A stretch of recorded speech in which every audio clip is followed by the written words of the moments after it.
But we will start with the super middleweight division, which is arguably the strongest in British boxing, with Carl Froch, George Groves, James DeGale, Paul Smith, all competing at world level. And we're still waiting news, aren't we, of Carl Froch's next opponent, nearly 5 months since that punch. Yes, and to be honest, news as to whether Carl Froch will box again. I mean, he has a number of options. If he wants to hold on to the IBF version of the world title, he has to face James DeGale next. And we're told that the O2 Arena is booked for London on January the 31st of next year. I'm also told that Mikhail Kessler is very interested in the third fight. Remember, it's 1-1 from their first 2 fights. And Carl Froch has mentioned the passion for boxing in Las Vegas, as so many British fighters do. And the opponent there would be a Mexican, son of a Mexican legend, Julio Cesar Chavez Jr. But he's in contractual wrangles at the moment with his promoters Top Rank, so that's proving difficult to negotiate at the moment, I'm told. So there are a range of options out there for Carl Froch. He brings an awful lot to the table now because it's almost guaranteed excitement. The TV companies know that, the promoters know that. So he's in a very strong bargaining position, but there is also just that chance that we might not see him again. I do happen to feel that if we do, then his next fight will be his last one. Well, let's talk a bit more about a man who wants to make that fight happen that we've just been talking about, James DeGale and Carl Froch. And we talked about the bygone era, didn't we? We talked about 20 years ago, that great golden era before. And this is kind of slightly reminiscent, isn't it? Yes, because that's what we're hoping for. Today we've got Froch, Groves, DeGale. Back then, 20 and 25 years ago, it was Ben, Eubank and Watson. And Nigel Benn back then was managed by Ambrose Mendy, a really colourful character, as we're about to hear. He's now advising James DeGale. And I spoke to him last week and he was reminiscing and comparing times now and then. I tried to put Michael Watson and Nigel Benn on at Twickenham. I also tried to put it on at the Centre Court at Wimbledon and had some serious conversations. Sam Haman, who was the owner of Wimbledon FC, took me, we went to a meeting and they laughed, not in a horrible way. The captain is who we spoke to. Obviously, captain, you think that, the head of a football team or whatever. So we enjoyed the thin-cut cucumber sandwiches and weak tea, but we were no nearer getting it when we left. In fact, we were further. But at Twickenham, I had a healthy association with Ellery Hanley. Of course, he played the other code of rugby. So we thought, well, we'd come down. I think Martin of Fire gave me a name of something. We went there, not interested. And we were saying, listen, we can pack this gaff. Wasn't going to happen. So today, I think we're more forward-thinking. In terms of the talent around then, Ambrose, it's difficult to measure talent, but collectively, were those 3 better than the 3 that are around now? I get asked a question, would Nigel Benn have beaten James DeGale? Well, at 168, no, he wouldn't. Nigel Benn was a far better middleweight than anybody, I think, gives him credit for. He just chased money going upwards. In America, of course, he was revered. Should never, ever, he could have continued the rest of his career in there. Fans, I think, are accommodated. They're given what they expect as a minimum. In other words, what it says on the outside of the tin is actually inside it. I think as long as they get that, boxing is going to prosper and prosper and prosper. No more going to the United States. I'm not an advocate of it, even though all Nigel Benn's success was in there and we managed to do great things. The fact of the matter is this. Getting up at 4 o'clock in the morning to watch a fight, you just think, you know what, nothing beats live. And we've proved it. I want to see the United States do what we did at Wembley Stadium. People were paying twice the amount on the day if you could get one. And every one of them will come back again. Eddie Hearn has a date booked next June. I think it's the 26th. It's going to happen. But you're not prepared to wait to fill that date with James DeGale against Carl Froch? We'll fill that date against George Groves. Carl Froch will be out of the picture. Carl's had his day. Great fighter. Let nobody argue otherwise. Great fighter. And for so long, he was ignored. Now that his career's taken off, for some reason, best known to himself, he has called it to a halt. Reaching out for the impossible. I want to fight in Las Vegas. Go there and enjoy yourself. Take a mate and go in the gym. But it's not happening. So your sense, Ambrose, is that Carl Froch will not fight James DeGale, and James DeGale will either fight someone else for their vacant IBF title or go a different route eventually? I know what it is. James fights Periban, he beats Periban, puts him in great stead, and the person he is going to fight for the vacant title is Ramirez, a Mexican, 23 years of age, 6'2", southpaw, 29 fights, 29 wins and 24 knockouts. Not the type of person you put your hand up and volunteer for. As James says, look, I either meet him now or I meet him as my mandatory if I have to beat somebody else for the title. James beats Froch, he's still got to fight this guy. James is ready now. I promise you, if you went through this whole room now and said 2 questions. 1, will James DeGale fight Carl Froch? The answer is no. 2, if they did fight, who would win? James DeGale.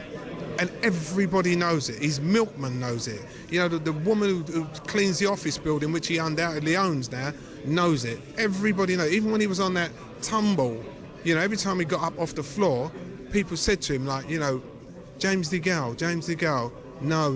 This has never happened before.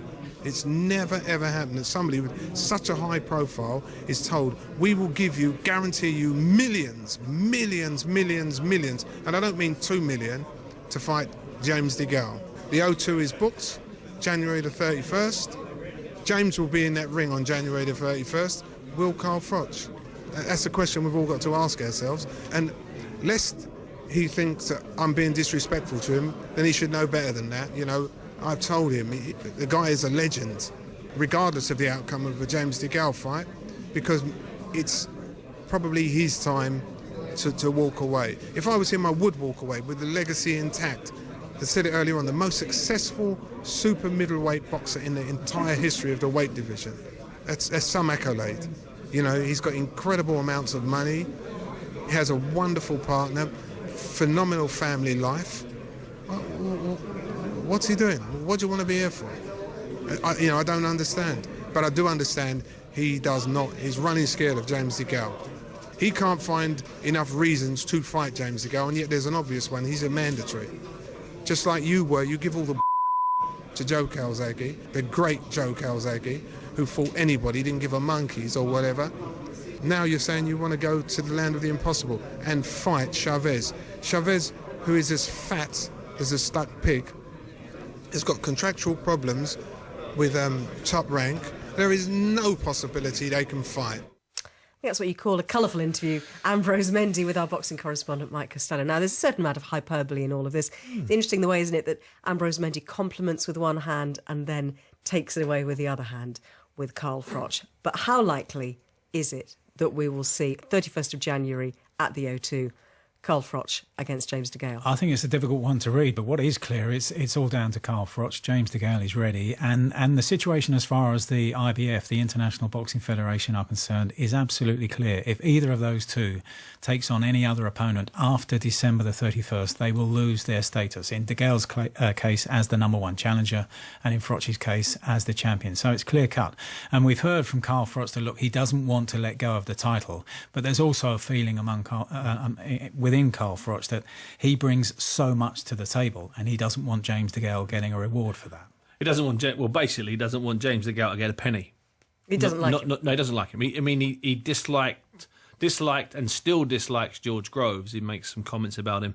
He still makes the comments, but he hates James DeGale even more than he dislikes George Groves. He's a very. What's James DeGale ever done to him? Well, perhaps he said some disrespectful things. Perhaps Ambrose is starting to annoy Carl Froch. Perhaps it's a combination of those things. Perhaps he doesn't think he's worthy. Perhaps he doesn't believe that he's done enough to deserve sharing anything like a massive fight. You know, even if it's the O2 19,000, which would be a pay-per-view on Sky and would generate an awful lot of money. And Carl Froch doesn't. I mean, basically, what he says is, I don't want to give him a penny. I don't want to give that bleep a penny. That could change. He said the same thing about George Groves after the first fight, and then the money on the table was so vast. I mean, we don't know what Carl left the ring with that night, but we keep hearing 7, 8 and 9 million. If that's the case, the 4 million guarantee that Ambrose is offering is half of what he got for his last fight, so it won't be enough. So should he do then what Ambrose Mendy suggests and walk away? So that's it. I've got enough money.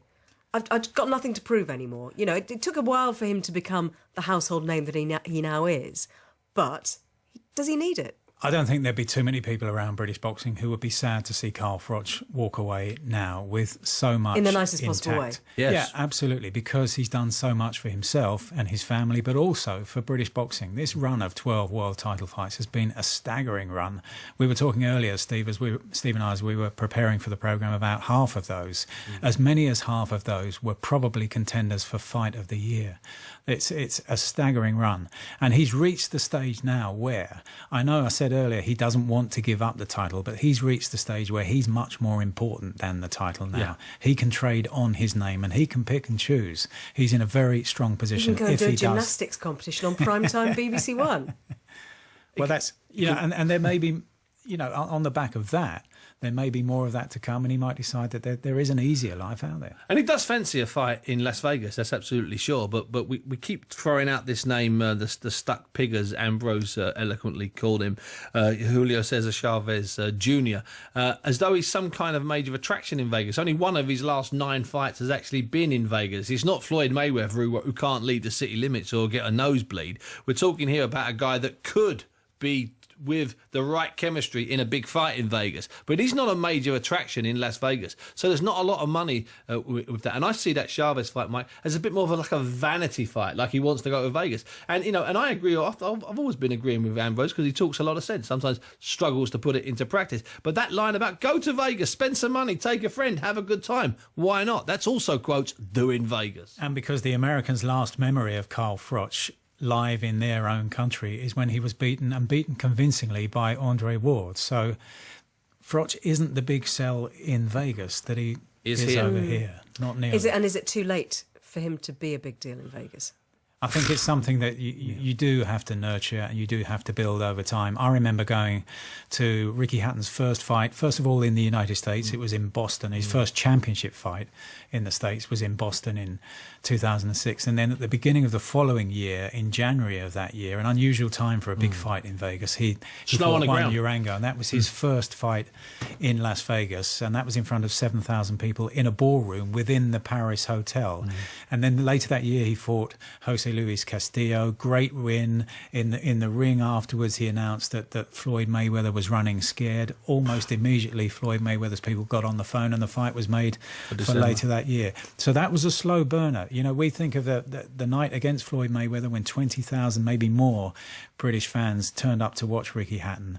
That was built over time, over a period of 18 months or so. And he worked really hard as well on making himself known over there and making himself available to the media in a way that Carl Froch at this stage of his career might not be prepared to do. Okay, well, I've been making notes. Got a few questions to ask Carl Froch tomorrow lunchtime on 5 Live, because our brand new Friday Sports Panel show is back tomorrow. We've got Carl Froch, Richard Whitehead as well, who Mike, Paralympian, fantastic athlete, fantastic talker as well, and Gail M. So I think we're going to have a very, very lively hour. It'll be really interesting to hear what Carl's got to say. Get a word in edgeways. No, I'm you just won't gonna... be able to get a word in edgeways. It'll be just like 5 Live boxing. Easy. Richard Whitehead did amazing things in front of 80,000 people in the Olympic Stadium, and Carl Froch in front of 80,000 people at Wembley. So they have something in common. Yeah, and they're both Nottingham boys as well. So we're looking forward to getting them together as well.